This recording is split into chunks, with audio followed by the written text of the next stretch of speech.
It's a bit chilly here in the Ozarks, but that won't stop some of us from getting on the water.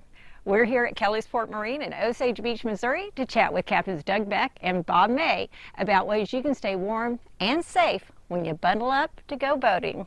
We still see a lot of boating at this time of year because we have anglers and, well, it's just so darn beautiful. We love to boat. Yeah, you can chill out. Yeah. Most people, when they think hypothermia, they're thinking or they're out in the snow or they're, on a desert highway someplace that's gotten real cold all of a sudden. Hypothermia for us really is dangerous because of the water. And if you end up in the water here, the water temperature continues to drop. So, being prepared, making sure you have a life jacket on is ultimately important. There's 3 stages of hypothermia. First stage is kind of a mild hypothermia where you're shivering, okay? And you're still conscious. You have the ability to move and you can still operate, okay? The second stage is when really convulsive shivering, your breath is taken away, your muscles are starting to cramp up. Now that's where the danger comes in, because if your muscles start to cramp up, you're not able to swim. Again, that's where a life jacket will help you keep you buoyant. And then the third stage actually is unconsciousness. You're not able to move. CPR needs to be taken. And there's various first aids that need to be done in order to bring somebody out of hypothermia. In the first stage, basically warm liquids and warm clothing. If they're wet, completely wet, get them out of the clothing. You both recommend taking extra clothes on the boat with you and putting them in a waterproof bag. Right. If you can, that's a good That's a suggestion. good suggestion. Yeah. Get back to the dock as quickly as you possibly can and get warmed up before you even do anything else. Just dock the boat, tie it off, get inside somewhere where you can get warmed back up again. Get in your truck or whatever and get warm. Now, we have a lot of people that go out fishing by themselves, or they boat by themselves. If you do fall out of the boat, okay, hopefully you'll have your life jacket on, but have a way to get out back into the boat, okay, that either by a boat ladder or some type of lift. Now, something that's real simple, a lot of boaters seem to forget.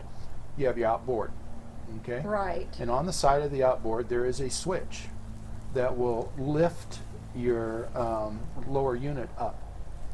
You can stand on the dolphin fins of the outboard, flip the switch, and the hydraulics will actually lift you up, and you'll be able to climb into the boat. Hopefully you had your lanyard connected to your kill switch so that when you did fall overboard, it killed the motor, if the motor was running at that point. Correct. A lot of times these guys will fall overboard when they're not driving. They're really actually just fishing, and they'll get caught by a wave or a wake or something like that, or the wind comes up all of a sudden and throws them off balance and they end up in the water. Would you say on your list of top safety devices for boaters is your life jacket and then your kill switch? Absolutely. Or both? Yes. Those are the 2 number ones. Yeah, Yeah. absolutely. Those are the 2 number ones. And then a float plan. Something else that we've talked about before is you get back over to someone's fallen out of the boat, say, you've drifted a little bit from them, you get back to them, turn that boat off. Oh, absolutely. Just don't put it in neutral, turn it off. Count to 10 before you get out of the boat. That allows that prop to stop spinning, because even though the engine is off, that propeller is still moving. Wow. And that can cut. When you run your engine in cold weather like this, in cold water, is there something that you should keep an eye out for that maybe is particularly stressful for the engine, or they just plow right through this cold weather? Let them warm up. Okay. Let the oil, because that oil is going to be a little thicker, and so you just don't want to just start it up and go.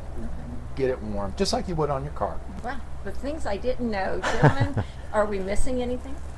We've covered a lot of ground, We have. and a lot of water. It might be cold, but we are still big fans of getting on the water at floatyourboats.com. So thank you to Captains Doug Beck and Bob May for coming out today. And remember, for all the tips you need to get off the dock and on the water, keep coming back to floatyourboats.com.